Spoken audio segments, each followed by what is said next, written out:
Kawan-kawan, Cikgu Ros minta kita siapkan nota tentang cara-cara melaksanakan CPR hari ini juga. Okey, Arkesh. Terima kasih ingatkan kita orang. Kawan-kawan, bunyi loceng apa itu banyak sangat? Perhatian kepada Weh, itu bunyi loceng kecemasan tu. Cepat keluar semua. dengan Cepat.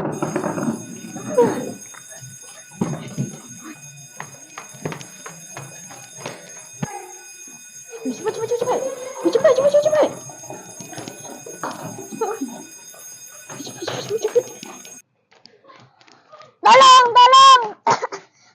Kau dengar tak saya minta tolong tu? Tolong.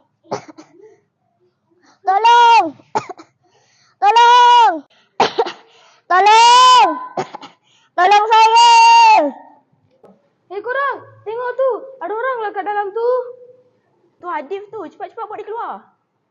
Weh, asap banyak tu. Bahayalah. Tak apa. InsyaAllah. Kau ingat lagi tak apa yang cikgu ajar waktu kita nasab kebakaran? Nazril, kamu pergi ambil kain basah dekat tandas tu. Saya dan Syafiq akan selamatkan Hadi. Ikuan, kamu pergi cari cikgu untuk bantuan.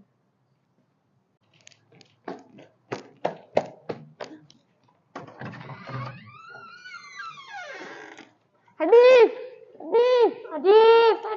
Arkesh tu nampak tu. Hadif.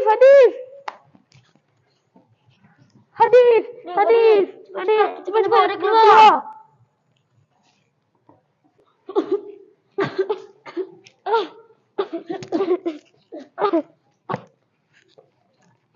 Cepat cikgu. Mana? Arkesh, saya rasa kita kena beri CPR dekat Hadif sementara menunggu bantuan sampai. Okey, baik.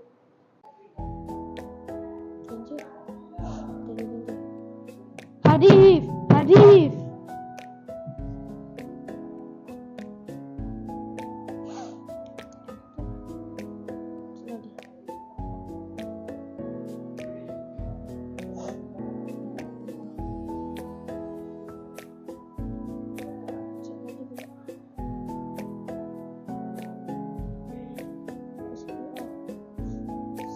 Dua, tiga, 4, 5, 6, 7, 8, 9, 10, 11, 12, 13, 14, 15, 16, 17, 18, 19, 20, 1, 2, 23, 24, 25, 26, 27, 28, 29, 30.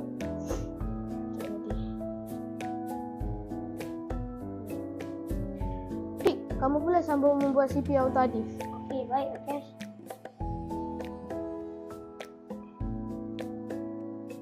Satu, dua, tiga, 4, 5, 6, 7, 8, 9, 10, 11, 12, 13, 14, 15, 16, 17, 18, 19, 20, 21, 22, 23, 24, 25, 26, 27, 28, 9, 20.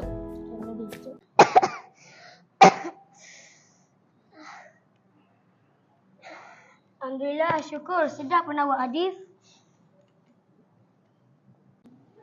Mana?